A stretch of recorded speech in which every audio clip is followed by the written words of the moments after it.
Comrades, we are here today to make it plain, to make a very, very loud declaration that we stand with the people of Niger, Burkina Faso, and Mali, and there's no shaking. Okay, before we get into this video, I want us to go have a look at what President John Dramani Mahama, the newly elected president of Ghana, said with regards to him working hand in hand with the Burkina Faso president when he comes to power. We know what is happening in Burkina Faso. Indeed, we should be working closer with our comrades in Burkina Faso. Unfortunately, this government has created some tension between us and Burkina Faso because our president went and opened his mouth too wide. You saw the video. He went and was doing concern about your neighbor. We all are here. We are suffering. America called you small, and you are so excited, and then your neighbor, you are doing concern about him. Today, Russian mercenaries are on our northern border. Burkina Faso has now entered into an arrangement to go along with Mali in employing the Wagner forces there. I believe a mine in southern Burkina has been allocated to them as a form of payment for their services. And apparently it's like a whole lot of Ghanaians are calling on the attention of the president or the government to exit from Ecowas, since they are not seeing anything beneficial coming from that organization to Ghanaians. Message I want John Dramani Mahama say, yeah, Yamau Kwanza, obey me the Ghana, Kojono Russia, obey me the Ghana, Kojono Burkina Faso, obey me the Ghana, John Ebo, and Mali in Niger. What does he? Burkina Kove. Burkina omo atumi atua eye omo public debt more than $5 billion omo atua. Mali omo atua. Burkina Niger neguso omo betua omo public debt. Yet one democracy we ban wabobusenguo we ban wabobusenguo say ya to aba e ma wo John Dramani Mahama me say ya ma access ya ma akwanya say obetumi e de Ghana ko John Russia, Mali, Niger, Burkina. The last time I did come on near and Kotoa, but say ya to a baby anya or mampany for fro. Oh, BB catcher and Diana or Diana added to the Indiana or catcher.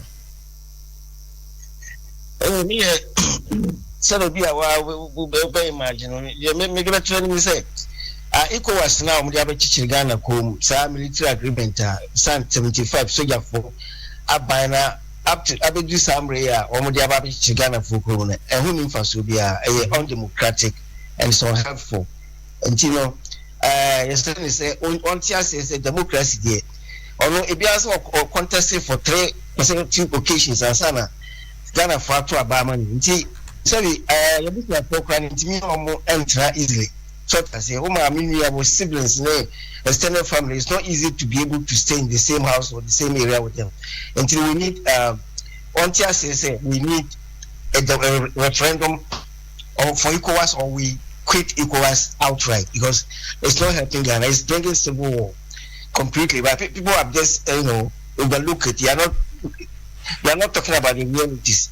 African countries, one particular country, Ghana. When you consider the population difference, any or more activities, BB Koswa, and so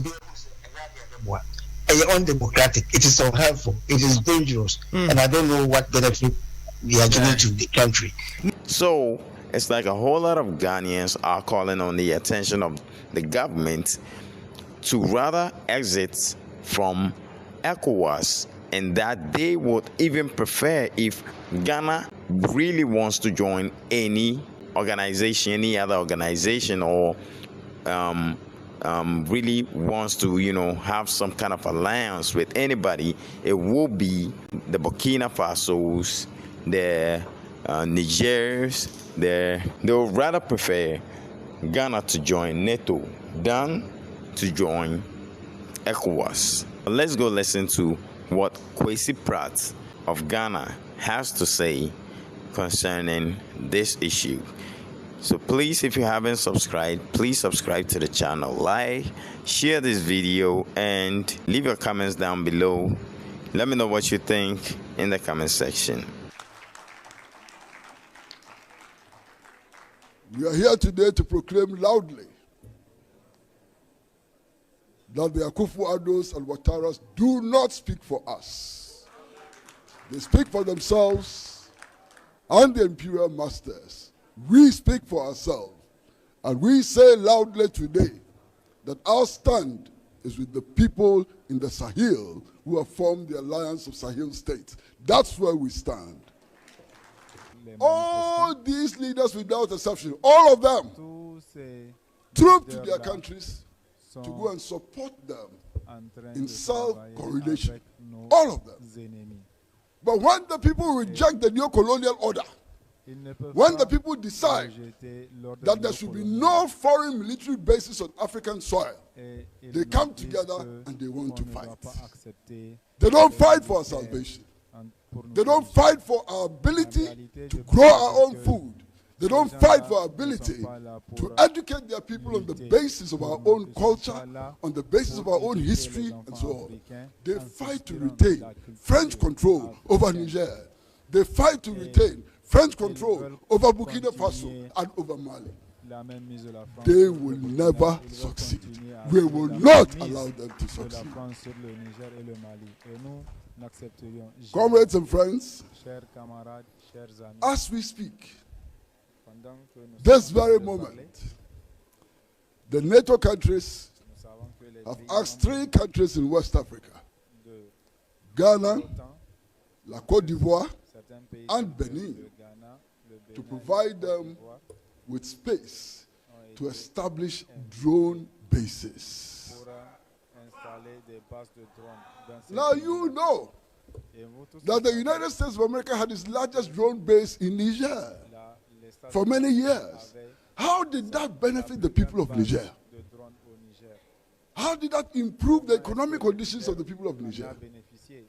They are asking for these drone bases in order to prepare to wage war on the innocent people of Niger, to wage war on the innocent people of Burkina Faso. We will not allow it. The resistance against foreign military presence on every African space will continue unabated until final victory is achieved.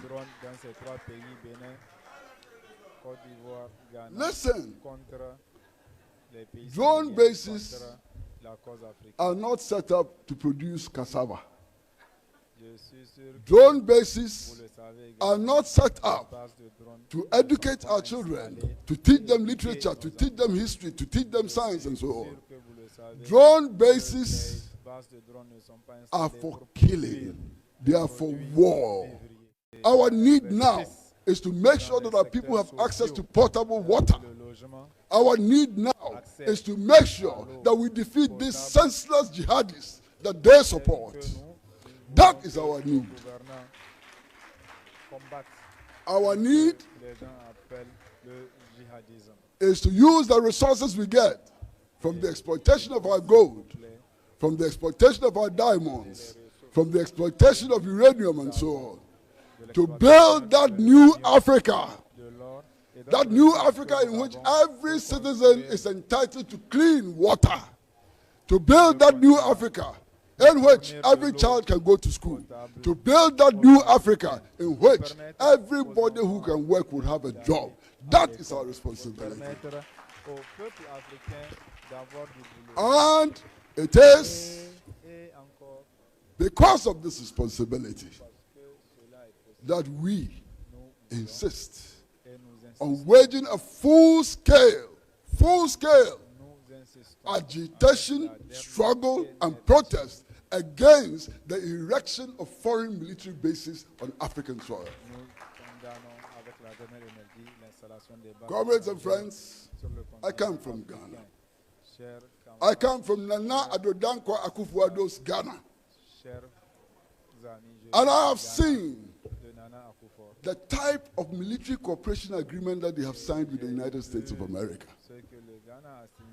Under this agreement, when US soldiers come into our country and they kill the people of Ghana, you cannot take them to court.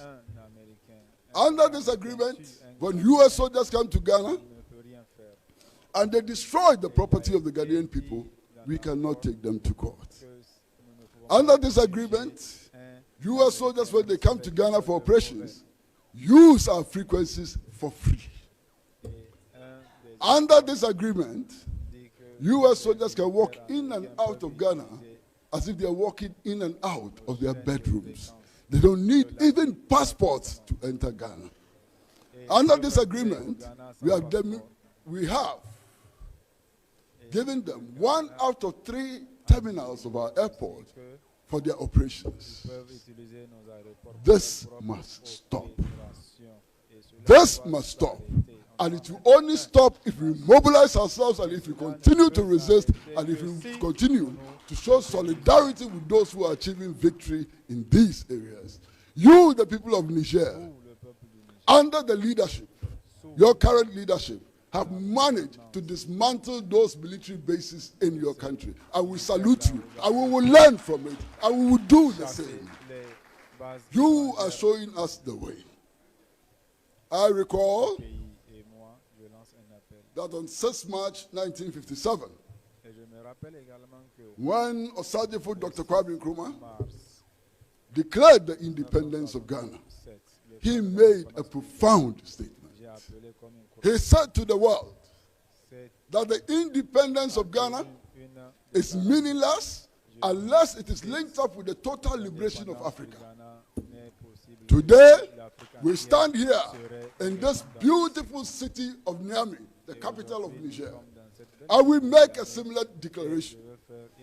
The patriotic revolutions in Niger, Burkina Faso, and Mali will be meaningless unless they are linked with the total liberation of the African continent from the clutches of neo-colonialism.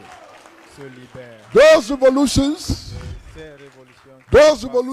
will be absolutely meaningless if it doesn't lead to the realization of the aspirations which were expressed in the final resolution of the 5th Congress of the Pan-African Movement in Manchester. And that is why we stand shoulder to shoulder with you.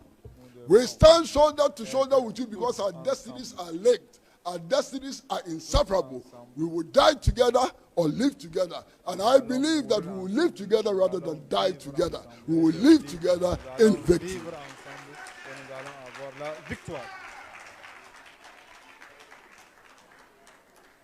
It has been said many, many times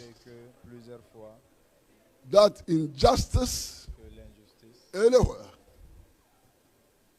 is a threat to all people and so on. Injustice, whether it is being committed against the people of the Sahel Arab Democratic Republic, whether it's being committed against the people in the Chagos Islands, whether it's being committed against the people in West Papua, whether it's being committed against the people in Cuba, whether it's being committed against the people in Venezuela, whether it's being committed against any people anywhere, it's an injustice that we have to fight and fight with all of our strength. So today, from this very platform, we proclaim our commitment to ending the genocide in Gaza. And we must make it clear that genocide will not be ended by countries like the United States of America. Because what is the difference between the United States of America and Israel? Show me the difference. All of this are settler colonial apartheid regimes. The United States killed the Indian population, exterminated the Indian population in order to establish the United States of today. Australia did the same. All of them did the same. How do you expect them to condemn themselves and to act against themselves? It is impossible. Victory would not come to Palestine. It will not come to Gaza because the United States wants it. Victory will come to Palestine because we stand shoulder to shoulder with the Palestinian people and we fight to the very end. We fight for victory. That is how victory will come. Victory would not come to the people of the Sahel Arab Democratic Republic because the United States wanted, it has never wanted liberation of any country. So that is our task. Comrades and friends, the path to African unity is straight. The path to African unity is very clear. The path to African unity is certain. It is a path of resistance against oppression in all its forms. It is the path of resistance against oppression, whether it expresses itself as colonial domination or racism. It is the path to freedom. It is the path to liberty of all peoples, and all the working people of the world will stand up, shoulder to shoulder, hand in hand, in order to bring about that victory. That victory is inevitable. It is coming. It will come, and we will defeat them.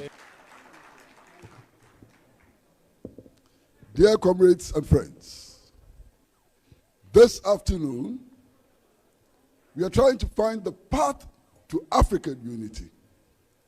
Let me say from the very onset that there is only one path to African unity and African freedom, and that path is resistance.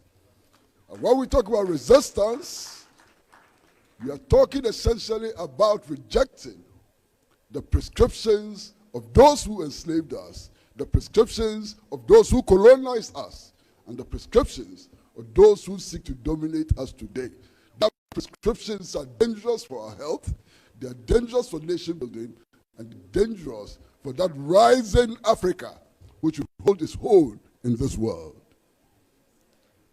What are the prescriptions they put before us? We have been told time and again that if we want to develop, we have to copy France. We have been told time and again that if we want to develop, we have to copy Britain. We have to copy Germany. We have to copy the United States of America. But that option is simply not available to us, and we have to stop the dreaming. That option is not available to us because the process of accumulation, which led to the current state of development of the Western countries, involved enslaving other people. It involved the transatlantic slave trade. It involved colonizing other people. And it involves today's new colonial exploitation. I'd like to pose this question. Those of us in this room, if we are to follow the example of France, which people can we capture today as slaves to work for us without pay for hundreds of years? That option is simply closed. If you are to follow the example of Britain today, which people are we going to colonize? Which people are we going to colonize if you are to follow the example of Britain? That option is also closed. If you are to follow France, whose people are we going to get and insist that they place all of their foreign reserves in a central bank? That option is also closed. There's only one option before us as African people and as peoples of the world fighting to liberate themselves from capitalism. And that option is self-reliant development in cooperation with other countries like us, other countries which are victims of capitalism and which are victims of imperialism. That is the only option available to us.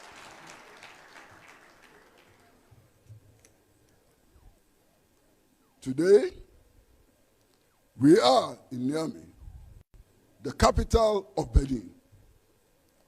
And we are here. We have not been tear gassed. We have not been arrested by the police. As a matter of fact, the government, led by Brigadier General Chiami, has made it possible by placing excellent facilities at disposal to think about Africa, to act about Africa, and to move forward together. We cannot be against people and organizations who stand with us.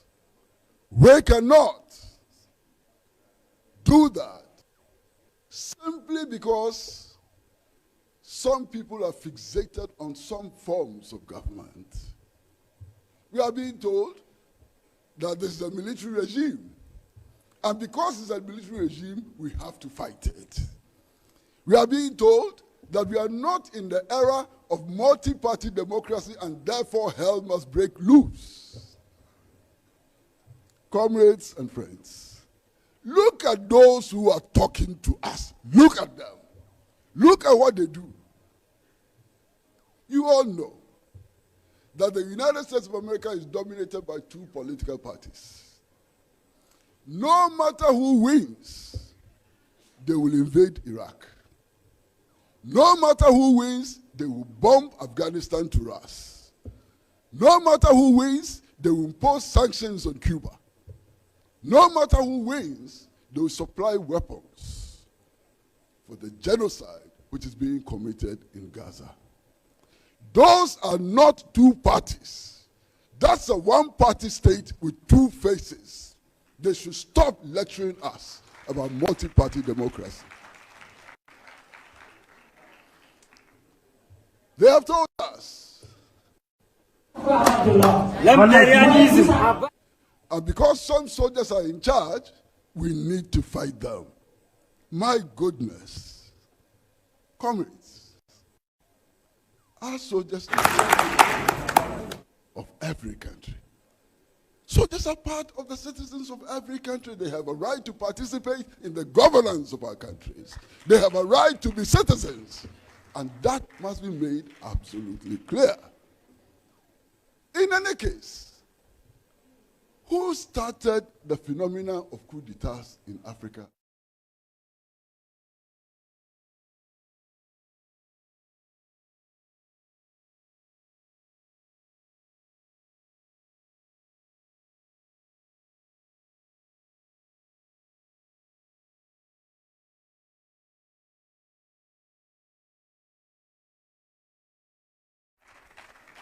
When did they learn that coups are bad?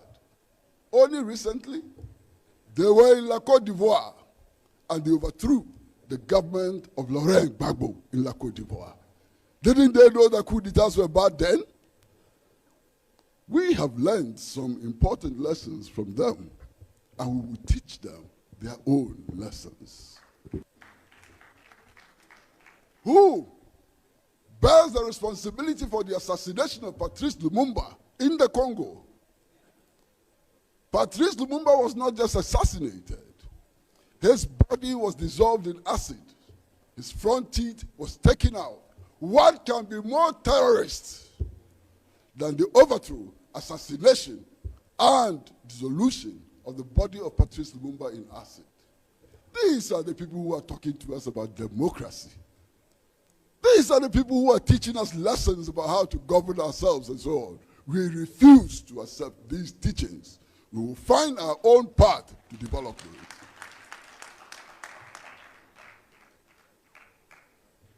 Comrades, we have been told that in this world today, when you run into crisis, you run to Washington. And you go to the International Monetary Fund, and you go to the World Bank, and they tell you how to get out of crisis.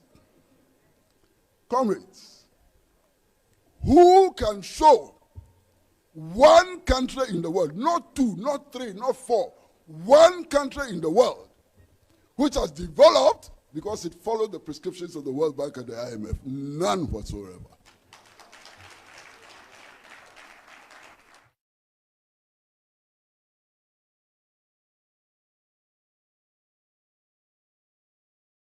Eighteen times since 1966. 18 times since 1966. Today, we are one of the most indebted countries in the world. Today, we need 128% of total national revenue to service debt, pay our debt, and to pay public sector salaries. That is what the IMF and the World Bank have done to us. What the IMF and the World Bank have done to us is that they have destroyed all the things that Nkrumah did in order to safeguard our future. Since February 24, 1966, 400 factories built by the Nkrumah government have been totally destroyed. To the extent that today, we import toothpicks and drinking water. All the industries have been destroyed. Those who do not know how death looks like sometimes can look at sleep, and it will teach them a few lessons about death. We've been through it. Since 1983, the Ghanaian national currency has been devalued by 26,000%. Can you bring your head around it? 26,000% is the rate of the devaluation of the Ghanaian cedi since 1966. We would not take that path to destruction. The African people do not want to take that path to destruction. The African people amongst themselves will struggle, will discuss, will find ways of coming out of the senseless poverty that has been imposed upon us by colonialism and by today's colonialism. Today, something exceedingly significant is happening in Niger. Something very, very important is happening in Niger.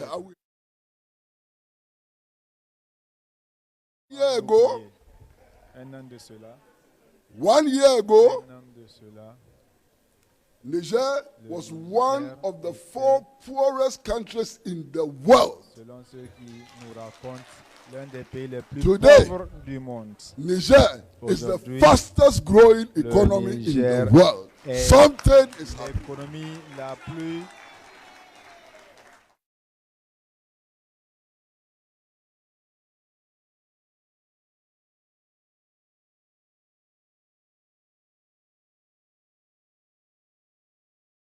Learning the important lessons of what is happening here, they decided to gang up, to wage a war of aggression against Niger, to attack Nigerians, to kill them, and to kill their own.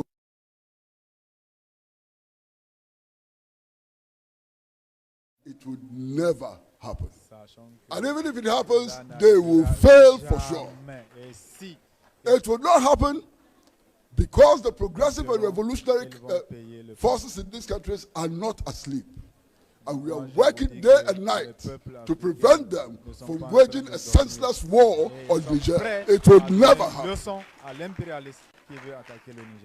It is significant that even the Parliament of Nigeria, which is not known for its revolutionary acumen, voted against Nigeria participating in a senseless war in Niger.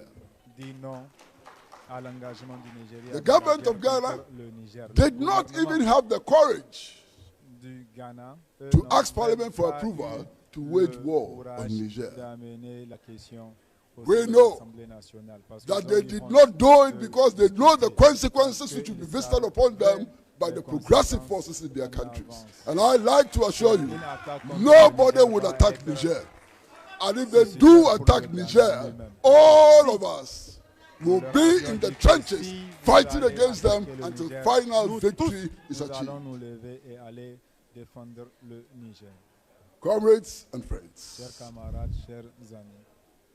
we need not read